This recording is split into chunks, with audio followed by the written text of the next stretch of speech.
कभी सोचा है कि किसी एक इंसान के विचार पूरी दुनिया को कैसे बदल सकते हैं? आज हम इतिहास के सबसे इन्फ्लुएंशियल थिंकर्स में से एक प्लेटो की दुनिया में उतरने वाले हैं।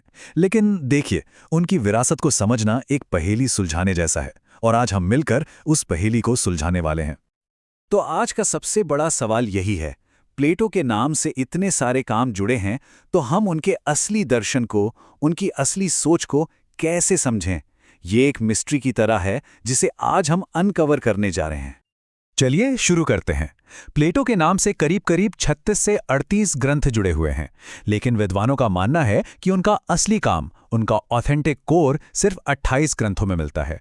मतलब हमें इस बाहरी शोर को हटाकर इस असली खजाने पर फोकस करना होगा। तो जो नंबर हमें याद रखना है वो है 28।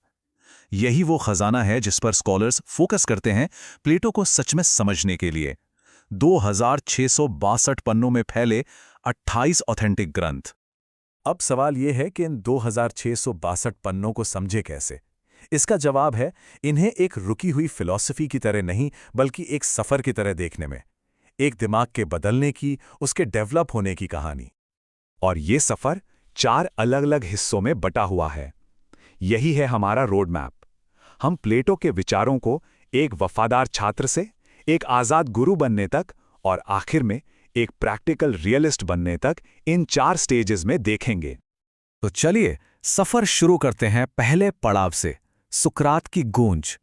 ये प्लेटो के करियर का शुरुआती दौर है, जहां वो मुख्य रूप से अपने टीचर के विचारों को दुनिया तक पहुंचा रहे थे। इस दौर में हमें प्लेटो की अपनी फिलॉसफी देखने को नहीं मिलती। अपॉलॉजी और क्रीटो जैसे कामों में वो एक वफादार रिपोर्टर की तरह हैं, जो सुकरात के विचारों और तर्कों को दुनिया के सामने रख रहे हैं।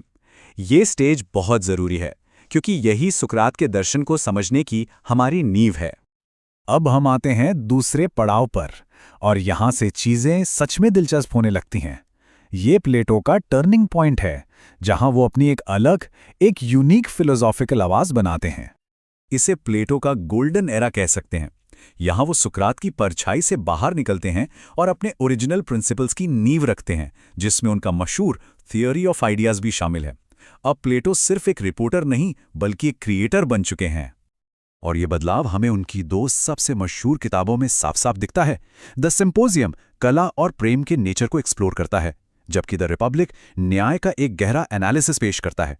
ये उनकी सोचने की शक्ति का शिखर है, एक ऐसा काम जिसने पश्चिमी राजनीतिक सोच को हमेशा के लिए बदल दिया। अब आता है तीसरा फेज, और यहां एक और ट्विस्ट है। यहां प्लेटो का फोकस बड़े बड़े विचारों से हटकर खुद सोचने के प्रोसेस पर चला जाता है। यहां ड्रामेटिक डायलॉग स्टाइल की जगह टेक्निकल प्रिसिजन ले लेती है।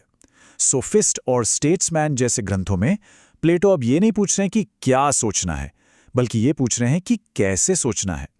ये मेथड के बारे में है, तर्क की मशीनरी के बारे में है। और आखिर में हम पहुंचते हैं प्लेटो की जिंदगी के आखिरी दौर में, जहां उनके फिलॉसफिकल नजरिए में एक ड्रामेटिक बदलाव देखने को मिलता है। उनकी आखिरी महान कृति द लॉज उनकी मौत के 1 साल बाद छपी। ये उनके साहित्यिक जीवन का आखिरी चैप्टर है, और ये आइडियलिज्म से रियलिज्म की तरफ एक बहुत बड़े शिफ्ट का प्रतीक है। लेकिन सवाल यह है कि इतना बड़ा बदलाव आया कैसे? एक थिंकर जो अपने आइडियलिस्टिक रिपब्लिक के लिए जाना जाता है, वो अचानक इतना प्रैक्टिकल कैसे हो गया? जवाब है सिरेक्यूज का अनुभव। प्लेटो ने सिरेक्यूज में राजनीति में हाथ आजमाने की कोशिश की, और ये अनुभव उनके लिए एक रियलिटी चेक था। उनके रिपब्लिक का आदर्शवाद असल दुनिया की राजनीति के व्यवहारिक अनुभव से टकराकर नरम पड़ गया। तो जब हम इन सभी टुकड़ों को एक साथ जोड़ते हैं, तो हमें प्लेटो के इंटेलेक्चुअल सफर की पूरी तस्वीर मिलती है। चलिए इसे फिर से देखते हैं। 28 प्रामाणिक कृतियां, 2662 पृष्ठ और एक दार्शनिक विकास की कहानी। उन्होंने एक रिपोर्टर के रूप में शुरुआत की, जो सुकरात की आवाज थे। फिर वो एक निर्माता बने, जिन्होंने अपने विचारों का सिद्धांत बनाया। इसके बाद वो एक तकनीशियन बने, जिन्होंने तर्क की कला को निखारा। और अंत में वो एक यथार्थवादी बने, जिनके विचार जिंदगी के तजुर्बे से गढ़े गए थे। हम एक मन की पूरी आर्किटेक्चर देखते हैं।